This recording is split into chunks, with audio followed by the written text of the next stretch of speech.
طبعا انتوا دلوقتي شايفين الشاشة دي منورة والشاشة دي كمان منورة، لكن ده ساحب من البطارية وده مش ساحب اي حاجة من البطارية، وده سحر وحلاوة الاي انك او الالكترونيك انك او الحبر الالكتروني. انا بصراحة في كل مرة بشوف جهاز شغال بالاي انك انا بنبهر وما ببقاش قادر استوعب ازاي التكنولوجيا وصلت انها تحاكي الحبر لحبر الكتروني.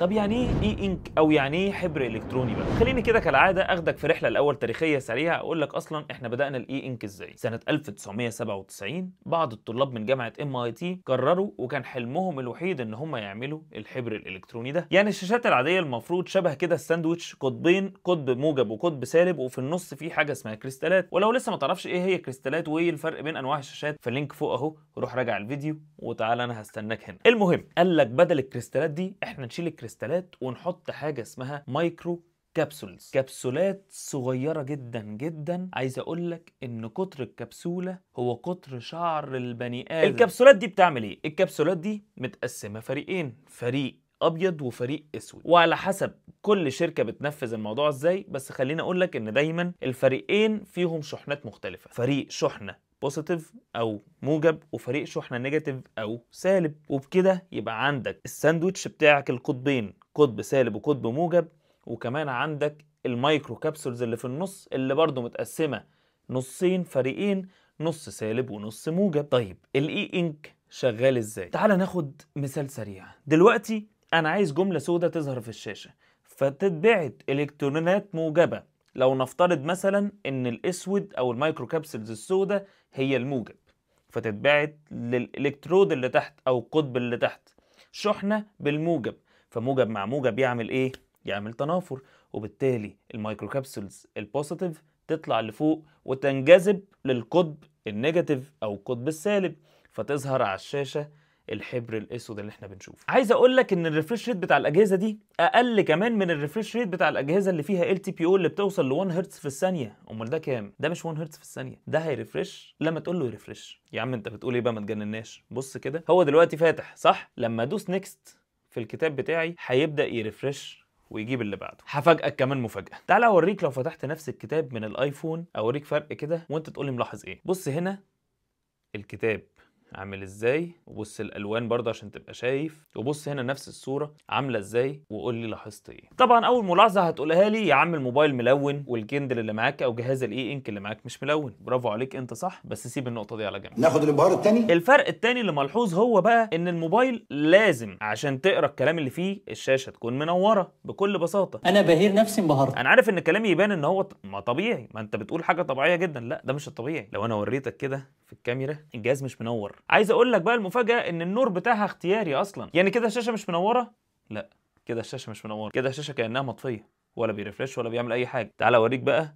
لو بدات انور الجهاز شويه، نعلي برايتنس، لما عليت البرايتنس كده هتحط نور طبقه فوق الانك عشان يوريك الكلام، بس طبعا ساعتها النور الاختياري ده هياخد من البطاريه زياده. كمان عايز اقول لك ان الكندل او اجهزه الاي انك من اصعب الاجهزه اللي ممكن تشوف البطاريه بتاعتها تقعد قد ايه. لو انت طافي النور اللي احنا قلنا عليه اختياري ده، الجهاز ممكن يقعد معاك لشهر من غير ما يتشحن غير شحنه واحده. هل ينفع بقى في الاي انك ديفايس بتاعي ده او الكندل بتاعي اتفرج على كتاب ملون، قصص مصوره، كوميكس؟ هل ينفع؟ الحقيقه زمان ما كانش فيه غير اي انك ابيض واسود بس، ولكن مؤخرا الاي انك بقى كمان فيه كولرد اي انك. طب ازاي بقى؟ انت قلت لنا دلوقتي ان المايكرو كابسولز ابيض واسود صح؟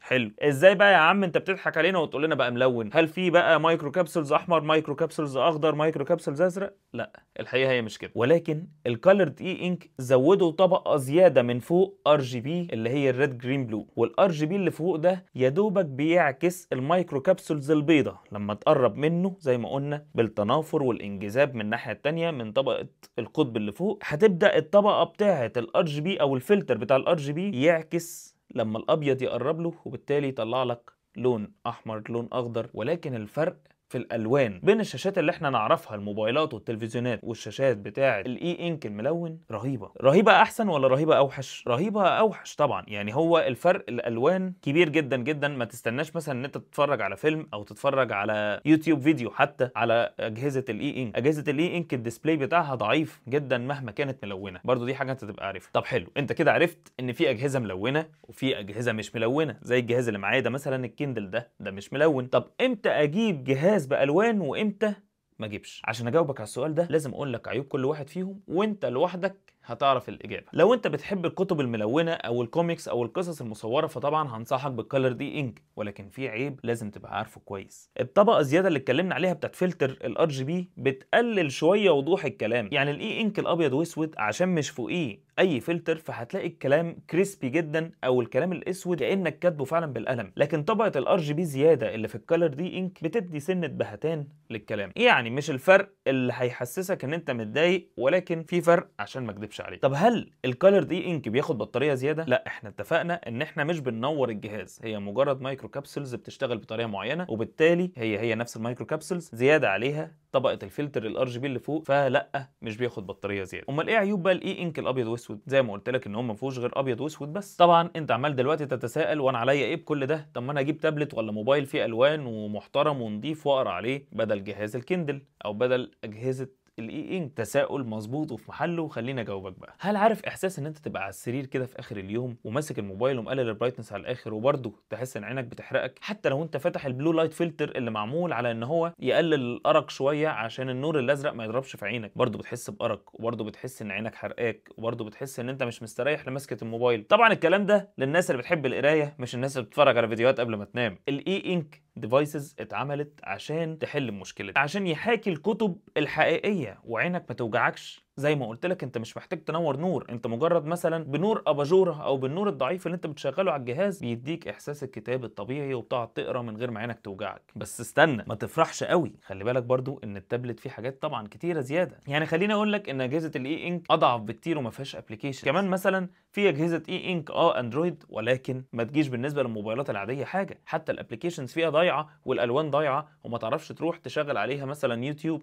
هتلاقي الصوره تعبانه جدا. طب بالنسبه للكيندل، الكيندل بقى مثلا مش شغال اصلا باندرويد وما فيهوش كمان ابلكيشنز، والبراوزر بتاعه ما بيشغلش فيديوهات، يا دوبك اخرك تعمل سيرش، لكن تقدر تحط عليه اي بي دي اف في الدنيا وتقراها حتى لو انت اللي عندك البي دي اف دي مش لازم تكون شاريها. فعشان كده عايز اقول لك ان الكيندل او الاي انك ديفايسز لا تساوي الموبايلات ولا التابلتس، وما ينفعش تروح تقارن ده بده. انت لو راجل بتحب القرايه وبتمسك كل يوم كتاب ومش عايز تقرا من على التابلت او الموبايل عشان عينك بتوجعك، روح هات الكيندل. لكن لو ده مش شغلك او دي مش حاجه انت بتحبها وعايز جهاز فيه كل حاجه، فيه كاميرا وفيه فيس تايم مثلا، ولا فيه ابلكيشنز وعايز تلعب عليه وعايز تعمل عليه وعايز وورد وعايز ده مش كيندل ولا اي انك ولا دي شغلته. كمان لو بتحب تاخد نوتس وانت بتقرا ففي اي انك ديفايسز بتنزل بالاقلام كمان، يعني انت بيبقى معاك قلم وتقدر تاخد نوت وتعلم. لكن اجهزه الاي انك او الكيندل اخرك فيها تفتح براوزر تدور على حاجه، تترجم كلمتين، تهايلايت جمله مثلا، او توصل كمان سماعه وتبدا تسمع كتب مسموعه. كل ده موجود على اجهزه الاي انك او الكيندل، وطبيعي هتلاقي كمان الكلام ده موجود على اي تابلت او موبايل هتجيبه. لكن زي ما قلت لك فرق الديسبلاي، واحد